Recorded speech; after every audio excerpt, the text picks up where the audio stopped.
Welcome to the Leaders in Payments podcast, where we talk to C-level leaders from across the payments landscape. We'll be discussing the products and services that impact the payment space today, as well as trends and predictions for the future of payments. We will also hear stories from our guests about their journeys to the top.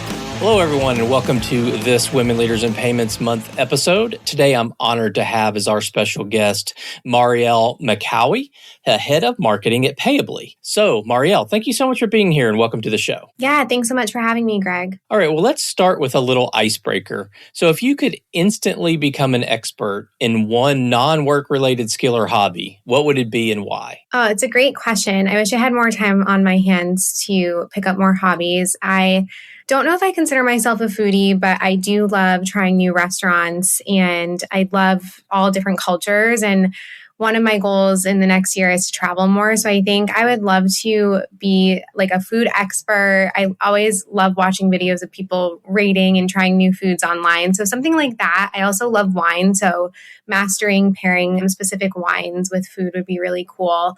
I'd also love to learn more languages. My father is Lebanese and he speaks Arabic and he does speak French. It's a little rusty now. So I would love to be able to speak more languages if I had more downtime to learn that.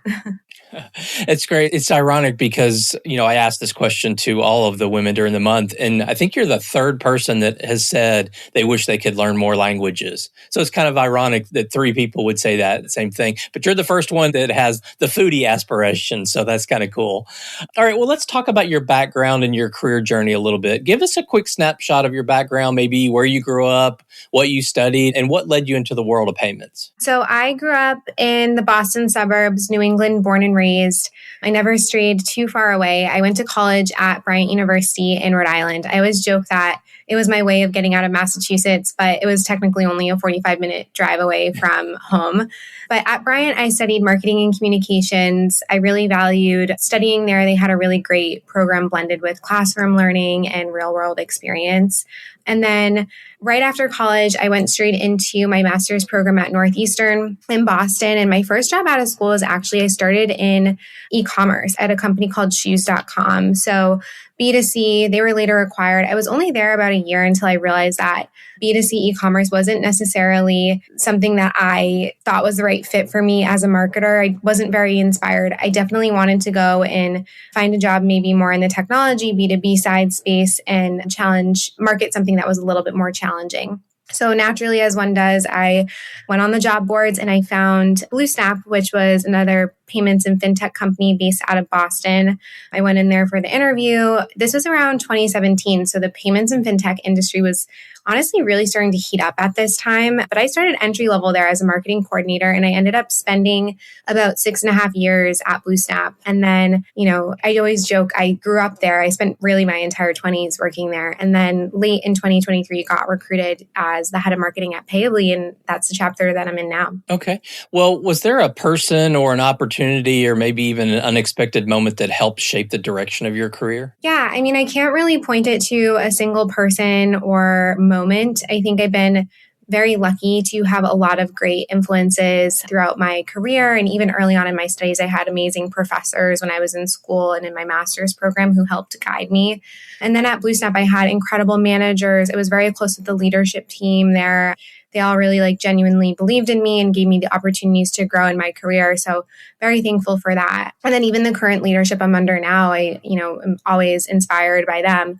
I do have to give a lot of credit to my parents, especially my father. He has a background in business and engineering and technology, and he's been an entrepreneur himself for a while now. So he's been a huge sounding board for me when I've needed validation or I felt uncertain in my career. I didn't know the next step and need career advice. And I still turn to him even today. He's been a really big support system for me. So I'd say it's been really a combination of people, not just a single person or moment. Okay. Well, tell us about your role today at Payabli and what part of your work are you most excited about right now? So I'm the head of marketing at Payabli. I was the founding marketer. Like I said, I joined in January of 2024. I was actually hire number 40, which is crazy. And now we're at, I believe, 130 team members or more. So really started true startup. They didn't have any marketing function when I joined. And, that was intimidating, but also exciting for me at the time because I knew I wanted, to take the next step in my career. But I now oversee a small team of 4 direct reports, everything from events to product marketing to demand gen to brand and design. And incredibly grateful for the small but mighty team I have here in marketing.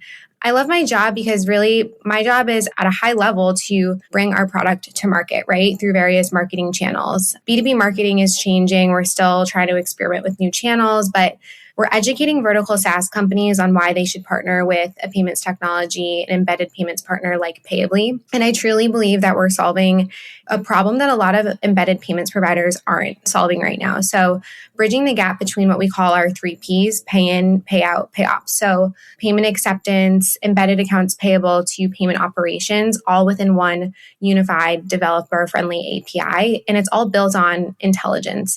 So this helps them seamlessly embed and monetize financial services through the entire lifecycle. And I'm constantly learning. I'm surrounded by an incredible team, incredible leaders. And so marketing here is really fun. One thing that I'm really excited about right now is we're really, going to market with our intelligence and our intelligent payment products. That's been a really fun campaign for us. There's going to be more news on that soon.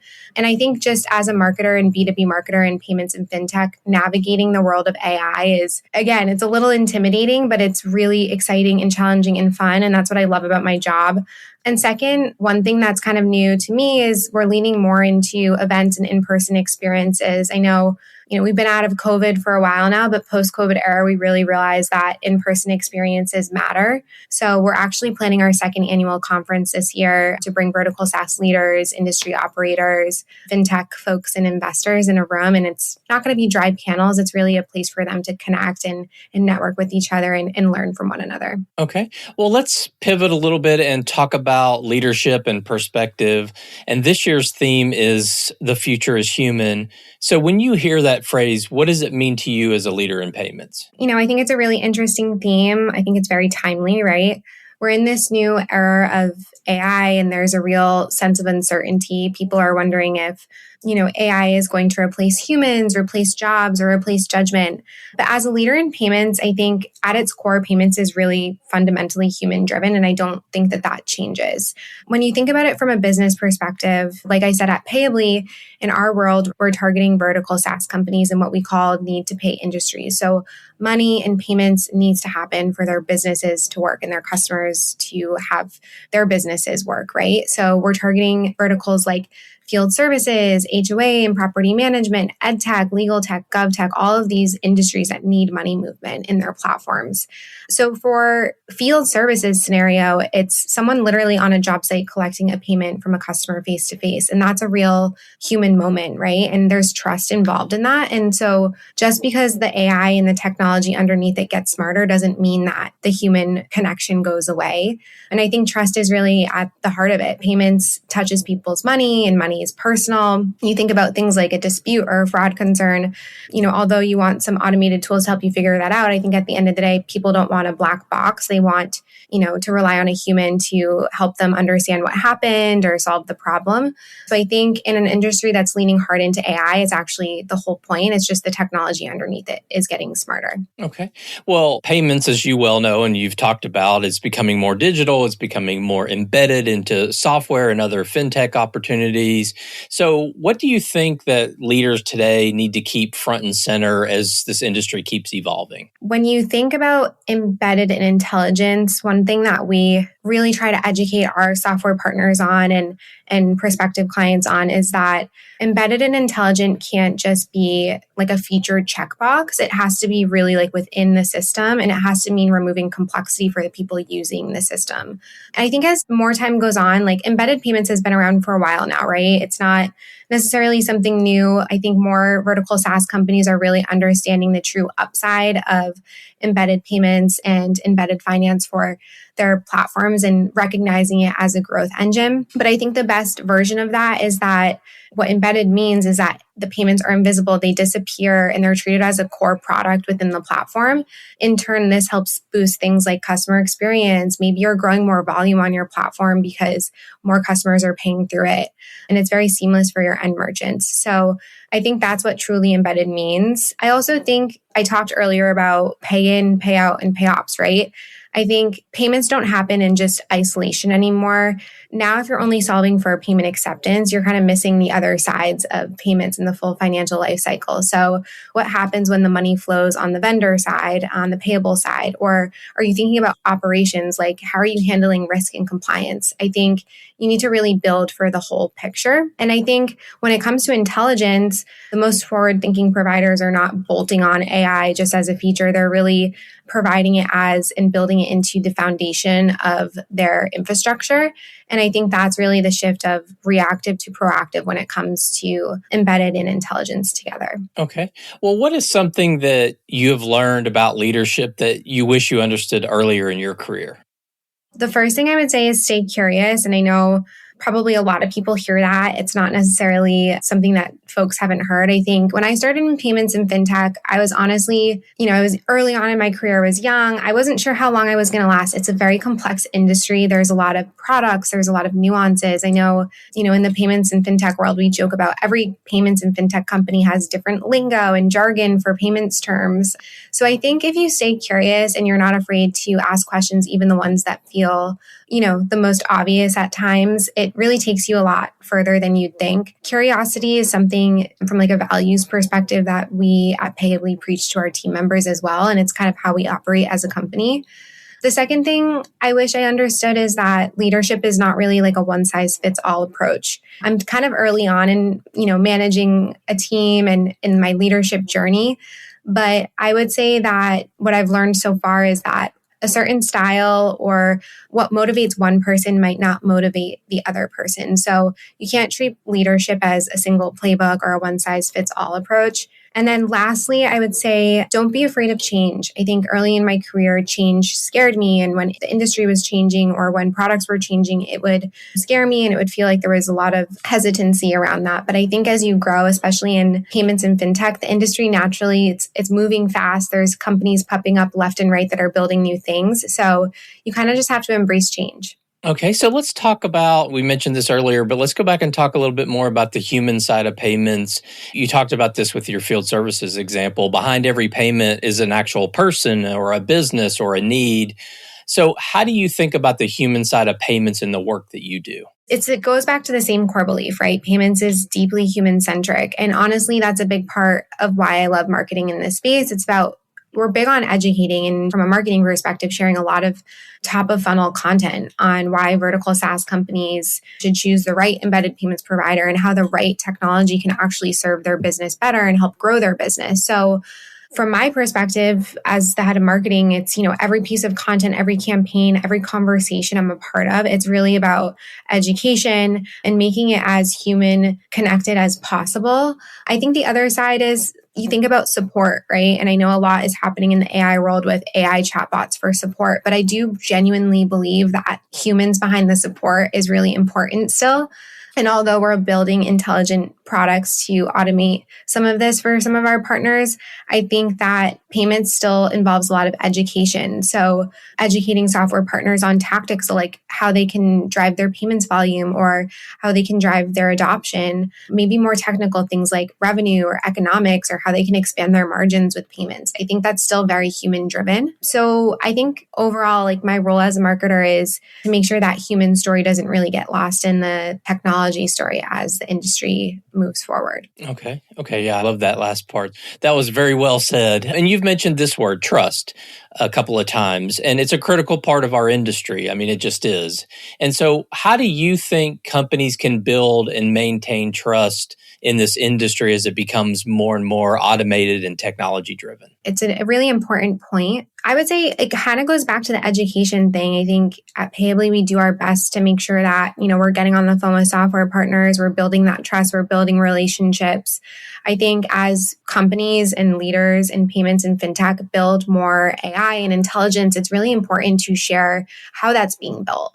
It's important to ask questions and make sure that the companies that you're working with, you can really, they can point you to all the right information when you need that and early on build that trust. So I think that's really like what I would say. And again, it goes back to the education piece, just making sure people feel like they have the education and materials in hand to really trust you helping their business. Okay. Well, what is one trend or change in payments that you believe will have the biggest impact on people or businesses over the next few years? My answer might be a little obvious. I think obviously it's AI. I think we're going to see a lot of innovative products and features in payments and fintech that we've never seen before with AI. I think AI is going to make payments faster, smarter, more efficient. I think agentic commerce intrigues me a lot. And a lot of people are talking about agentic commerce. There's consumers letting their AI agents shop and pay on their behalf, which is really interesting. And that shifts really the whole model of what commerce used to be.